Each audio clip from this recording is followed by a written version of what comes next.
don't normally have guests, so when I do, I tend to talk fast and go from one topic to the next.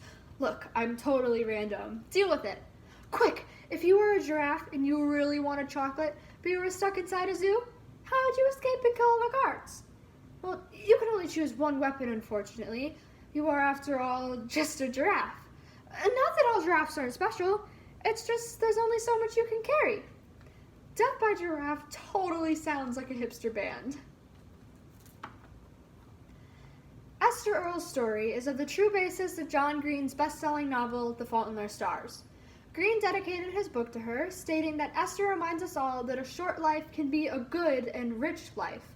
Her story became boundless. Spreading through viral videos, millions shared her journey. By using her imagination, a young girl faces hardships such as battling cancer. By using a positive approach, Esther reminds us all that her disease does not define her. This Star Won't Go Out by Esther Earl. I do think about dying a lot. Want to hear my heaven? My heaven would be this green hillside with tons of pink and colorful flowers and a really blue sky that's completely calm and serene that I can run and run through without oxygen. If only I had no breathing problems, I could taste a lot of different foods. I could go to India and dance. I could make a stand in a downtown area with a sign "Free Hugs" and give a hug to anyone who wanted. And finally kiss a boy. In my dream, we're playing GameCube, and I put my lips near his face or something, but nothing happens. But then he kisses my cheek, and I get all tingly inside, and it feels amazing. But there were people watching us, so we just started drinking soda. The truth is, I can't even kiss a boy now because the chemo from my spit could harm him. I told you, Death Eater. I just want someone to get to know the real me. For example, I like a lot of things. I like snow when it's all white and untouched and I'm inside. I like leaves, the crunchy kind that you could step on and crush into smithereens. I like the sun when you can feel it and it's all warm and it's on your arms. Dad says I'm just like the sun, bringing warmth to those around me. How cheesy, but adorbs. He calls me Star. He's been there since the Big Bang. Get it? Let's see, when I was 12... Actually, no, I was 11. My 5th grade class had a swim, and I remember feeling so out of breath, and I thought it was weird that I had cramps in my rib cage. Dad said, let's go get an x-ray. When the x-rays came back, it showed loads of fluid in my lungs. The nurses thought it was just pneumonia or something like that. However, when the doctors came back, they said I had cancer. They used their magic wand, surgery or so, and I had a lump in my neck removed along with my thyroid. I had a dose of radioiodine treatment, which was a pill that didn't have many side effects, and there were many more to come. After a while, I started feeling better, and with the help of my breathing machine, I could even go out. Or so they say. Last month, Dad took me to the Barking Crab for his birthday. The crab legs looked so odd, and we had no idea how to get the meat out of the shell. So we asked, and the lady waitress brought us this huge rock to smash it with. Then I gave Dad his gift.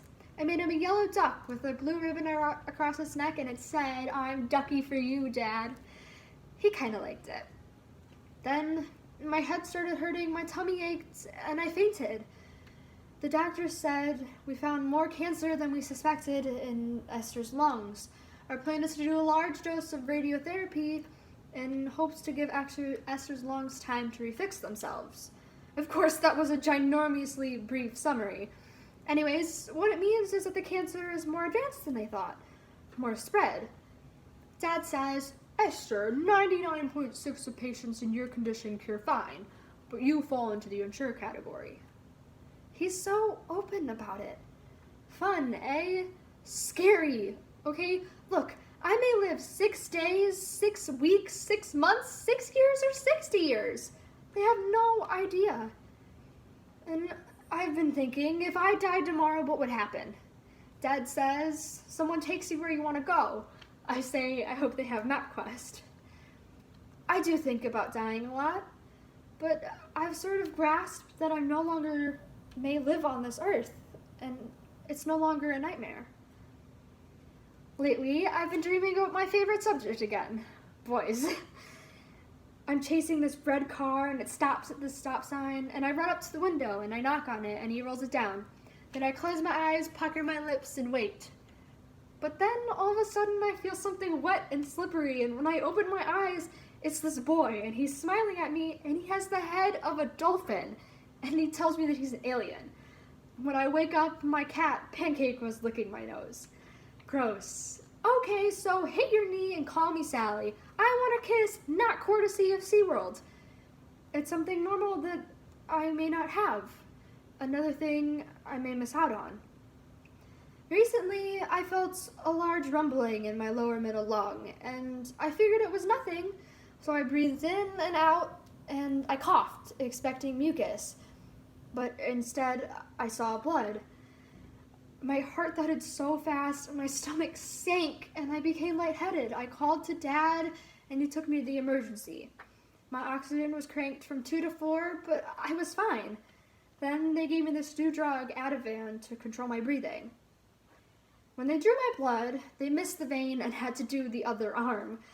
And one of the nurses was like, "Does that hurt?" as she's sticking the needle in my arm.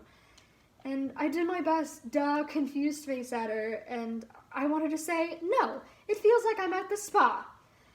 But then she says, "Whose blood is this? It's perfect," treating me like I'm a 2-year-old. And then she tells my dad, "We're so glad that her body is showing good signs of underlying strength." And the whole time I'm thinking, I'm the patient. Look at me. Tell me the truth. And I feel so nauseous, and I start throwing up, and it's just really gross. And then she starts with the 2-year-old thing again. "Oh, it's so nice that you're such a strong person. Your numbers look perfect." And I feel the urge to scream. Look, no, I'm not perfect, and I'm not always awesome or brave. And you need to know that. I'm dying, okay? I want people to ask if I'm okay, if I'm scared, if I'm unsure about what the hell I'm feeling. I hate cancer, and I hate what it's doing to me. And I hate you because you can't find a cure for this disease. And if you would have caught it before it spread, I would have been cured by now. I'm sorry I let that slip. The nurse said it was the Ativan. She says the drug heightens my emotions and I lose my inhibitions. I'm just mad at my brain for being mad, and I'm mad at my body for being tired. I'm just incredibly lonely. The doctor said that it was lucky that it was just an infected lymph node in my neck. It's better than being another tumor, you know? It just seems like my life is just waves of good news and bad news, and I just wonder what the last wave will hold. And no, I don't want you to think and feel bad for me or sorry for me. Even now, I don't want you to think, "Oh, poor girl, it's sad she's sick." Thanks for listening. 2 points for Gryffindor. The weapon we have is not an incantation, a potion, or a charm. It's love. Not bad for a muggle.